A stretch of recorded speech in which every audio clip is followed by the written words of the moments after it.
Court in late June. Well, Clairemont High School could soon see a mascot change after nearly 70 years as the Chieftains.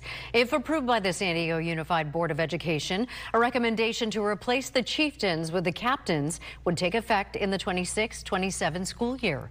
So district leaders say that move follows an updated state law which prohibits derogatory Native American terms in public schools. The change also follows months of community input, including a naming committee made up of students and staff, though some community members and alumni remain opposed to the change. There was concerns about some of the mascots across the state that had the derogatory names that were offensive to the tribes. It was always in a positive way and a positive representation and kind of celebrating the culture. It could be used in a good representation, and I think that's what we've always done here as students. And if approved, the school will have up to 3 years to phase out the old mascot, including signage, uniforms,